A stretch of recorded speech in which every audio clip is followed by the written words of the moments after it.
ಈಗಾಗಲೇ ನೀನು ಕೇಳಿದಂತೆ ಇರೋದು ಯಾರಿಂದ ಆಚರಿಸಲ್ಪಟ್ಟಿತೋ ಆ ವಿಷಯವನ್ನು ಪುರಾತನವಾದ ಒಂದು ಇತಿಹಾಸವನ್ನು ಹೇಳುತ್ತೇನೆ. ಕಾಶಿ ಕ್ಷೇತ್ರದಲ್ಲಿ ಅತ್ಯಂತ ದರಿದ್ರನಾದ ಒಬ್ಬ ಬ್ರಾಹ್ಮಣನಿದ್ದನು. ಆತನು ಪ್ರತಿದಿನದಲ್ಲಿ ಹಸಿವು ಬಾಯಾರಿಕೆಗಳಿಂದ ಬಾಧಿತನಾಗಿ ಸುತ್ತಲಿದ್ದನು. ದೀನರಲ್ಲಿ ಅತ್ಯಂತ ದಯವುಳ್ಳವಿತ್ತು. ಬ್ರಾಹ್ಮಣ ರೂಪದಲ್ಲಿ ಬಂದು ಆ ದೀನರನ್ನ ದಯೆಯಿಂದ ಕೇಳಿದನು. ಇದೇ ಬ್ರಾಹ್ಮಣನೇ ಪ್ರತಿದಿನದಲ್ಲಿ ದುಃಖಿತನಾಗಿ ಏತಕ್ಕೋಸ್ಕರ ಸುತ್ತುತ್ತಿರುವೆ ಅಂತ ಕೇಳಿದು ಈ ಭೂಸುರುತ್ತೇನೆಂದನು. ಇದೇ ಪ್ರಭುವೆ, ನಾನು ಅತಿ ದರಿದ್ರನು, ಭಿಕ್ಷಾರ್ಥವಾಗಿ ತಿರುಗುತ್ತಿರುವೆ. ನಿನಗೇನಾದರೂ ಈ ದಾರಿದ್ರ್ಯ ಅರಣೋಪಾಯ ತಿಳಿದಿದ್ದರೆ ಕೃಪೆಯಿಂದ ಹೇಳುವೆಂದನು ವೃದ್ಧ ಬ್ರಾಹ್ಮಣ ಇರುತ್ತಾರೆ. ಎಲೆ ಬ್ರಾಹ್ಮಣನೇ, ಸತ್ಯನಾರಾಯಣನೆಂದು ಕರೆಯಲ್ಪಡಬೇಕು ಕೋರಿದ ಇಷ್ಟಾರ್ಥಗಳನ್ನ ಕೊಡುವ. ನೀನು ಆ ವ್ರತವನ್ನ ಮಾಡಿ ಸತ್ಯನಾರಾಯಣನನ್ನ ಪೂಜಿಸು. ಯಾವ ವ್ರತವನ್ನು ಮಾಡಿ ಮಾನವನು ಸರ್ವ ದುಃಖಗಳಿಂದಲೂ ಮುಕ್ತನಾಗುವನು ಅಂತ ಉತ್ತಮವಾದ ವ್ರತವನ್ನ ತದ್ವಿಧಾನವನ್ನ ಬ್ರಾಹ್ಮಣನಿಗೆ ಹೇಳಿ ವೃದ್ಧ ಬ್ರಾಹ್ಮಣ ರೂಪಿಯಾದ ಶ್ರೀಮನ್ನಾರಾಯಣರು ಅಂತರ್ಧರಾದರು. ನಂತರ ಬ್ರಾಹ್ಮಣನು ವ್ರತವನ್ನು ಮಾಡಬೇಕೆಂದು ಚಿಂತಿಸುತ್ತಾ ನಿದ್ರೆಯನ್ನು ಕೂಡ ಮಾಡಲಿಲ್ಲ. ಮಾರನೆಯ ಬೆಳಗ್ಗೆ ಎದ್ದು ಸತ್ಯನಾರಾಯಣ ಸ್ವಾಮಿ ವ್ರತವನ್ನು ಮಾಡುವುದಾಗಿ ಸಂಕಲ್ಪವನ್ನು ಮಾಡಿ ಭಿಕ್ಷೆಗೆ ಹೋದರು. ಆ ದಿನದಲ್ಲಿ ಬ್ರಾಹ್ಮಣನು ವಿಶೇಷವಾದ ಹಣವನ್ನು ಹೊಂದಿದರು. ಆ ಹಣದಿಂದ ಬಂಧುಗಳಿಂದ ಒಳಗೂಡಿ ಶ್ರೀ ಸತ್ಯನಾರಾಯಣ ಸ್ವಾಮಿ ವ್ರತವನ್ನು ಆಚರಿಸಿದರು. ಆ ದರಿದ್ರ ಬ್ರಾಹ್ಮಣನು ವ್ರತ ಪ್ರಭಾವದಿಂದ ಸಮಸ್ತ ಸಂಪತ್ತುಳ್ಳವನಾಗಿ ದುಃಖರಹಿತನಾಗಿ ಅಂದಿನಿಂದ ಪ್ರತಿ ತಿಂಗಳು ತಪ್ಪದೆ ವ್ರತವನ್ನು ಆಚರಿಸುತ್ತಿದ್ದರು.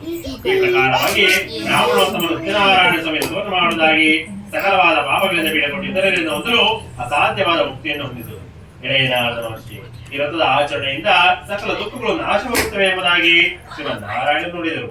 ಎಳೆಯ ಋಷಿಗಳಿದ ಈ ರೀತಿಯಾಗಿ ಶ್ರೀ ವಿಷ್ಣು ಮಹಾತ್ಮನಾದ ನಾರದರಿಗೆ ಹೇಳಿದ ವಿಷಯ ನಿಮಗೆ ನನ್ನಿಂದ ಹೇಳಲ್ಪಟ್ಟಿತು, ಮತ್ತೇನನ್ನು ಹೇಳಿದೆ ಎಂಬುದಾಗಿ ಕೇಳಿದಾಗ ಸೋನಕಾರ್ಯಗಳನ್ನ ಕುರಿತ ಸೂತ ಮಹರ್ಷಿ ನುಡಿಯುವುದಾಗಿ ಋಷಿಗಳು ಹೇಳುತ್ತಾರೆ.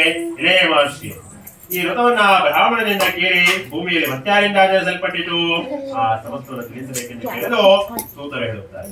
ಎಳೆಯ ಮನೆಯಲ್ಲಿ ಭೂಮಿಯಲ್ಲಿ ವ್ರತವು ಯಾರಿಂದ ಪೂರ್ವದಲ್ಲಿ ಆಚರಿಸಲ್ಪಟ್ಟಿತೋ ಆ ಸಂಗತಿಯನ್ನು ಕೇಳಿ. ಒಂದು ಸಮಯದಲ್ಲಿ ಪೂರ್ವೋಕ್ತವರ ಬ್ರಾಹ್ಮಣನು ವಿಶೇಷವಾಗಿ ಪೂಜಾ ಉಪಕರಣಗಳು ನಿಂತರಿಷ್ಟದಿಂದಲೂ ಕೂಡಿದವನಾಗಿ ವ್ರತವನ್ನು ಆಚರಿಸುತ್ತಿದ್ದರು. ಆ ವೇಳೆಯಲ್ಲಿಯೇ ಕಟ್ಟಿಗೆ ಮಾರುವನೊಬ್ಬನು ಮನೆಯ ಹೊರಗಡೆ ಹೊರೆಯೇರಿಸಿ ಬ್ರಾಹ್ಮಣನ ಮನೆಯನ್ನು ಪ್ರವೇಶಿಸಿದರು. ಬಹಳ ದಹಾರಿನ ಪೀಡಿತನಾಗಿದ್ದರೂ ಕೂಡ ಆ ಬ್ರಾಹ್ಮಣನಿಂದ ಮಾಡಲ್ಪಡುತ್ತಿದ್ದ ವ್ರತವನ್ನು ನೋಡಿ ಏನೋ ಒಂದು ವಿಧವಾದ ಮುಕ್ತಿ ಉಂಟಾಗಲು ಸಾಷ್ಟಾಂಗ ನೆಲೆಗೆ ಬ್ರಾಹ್ಮಣನ ಕುರಿತು, ಹೇ ಸ್ವಾಮಿ, ನಿಮ್ಮಿಂದ ಆಚರಿಸಲ್ಪಡುತ್ತಿರುವ ಈ ಪೂಜೆ ಯಾವುದು? ಇದನ್ನು ಆಚರಿಸಿದರೆ ಎಂತಹ ಫಲವನ್ನು ಹೊಂದಬಹುದು ಎಂದು ಕಟ್ಟಿಗೆ ಮಾರನ್ನು ಕೇಳಿದು ಬ್ರಾಹ್ಮಣ ಇರುತ್ತಾರೆ. ಇದು ಸತ್ಯನಾರಾಯಣ ಸ್ವಾಮಿಯದು. ಕೋರಿದ ಇಷ್ಟಾರ್ಥಗಳನ್ನೆಲ್ಲ ಕೊಡುವಂಥದ್ದು.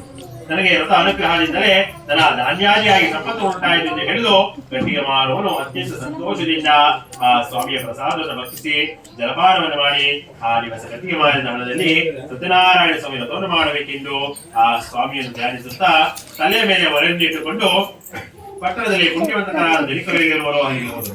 ಆ ದಿವಸ ಎಂದೆಗಿಂತಲೂ ದ್ವಿಗುಣವಾದ ಲಾಭವನ್ನು ಪಡೆದು ಆ ಹಣದಿಂದ ಚೆನ್ನಾಗಿ ಉಪ್ಪುವ ಬಾಳೆಹಣ್ಣು, ಸಕ್ಕರೆ, ಬೆಲ್ಲ, ಹಾಲು, ಮೊಸರು, ಗೋಧಿ ಹಿಟ್ಟು ಇವೆಲ್ಲವನ್ನು ಕಾಲು ಹೆಚ್ಚಾಗಿರುವಂತೆ ತೆಗೆದುಕೊಂಡು ತನ್ನ ಮನೆಯಲ್ಲಿ ಸೇರಿ ಬಂಧುಗಳನ್ನ ಕರೆಸಿ ಶಾಸ್ತ್ರೋಕ್ತವಾಗಿ ವ್ರತವನ್ನು ಮಾಡಲು ವ್ರತದ ಪ್ರಭಾವದಿಂದ ಸಕಲ ಸಂಪತ್ತುಗಳನ್ನು ಪಡೆದು ಅಂತ್ಯದಲ್ಲಿ ಸತ್ಯನಾರಾಯಣ ಸ್ವಾಮಿ ಲೋಕವನ್ನು ಪಡೆದನು ಎಂಬುದಾಗಿ ವಿಜಯಗದ ಸಮಾಪ್ತವಾಯಿತು.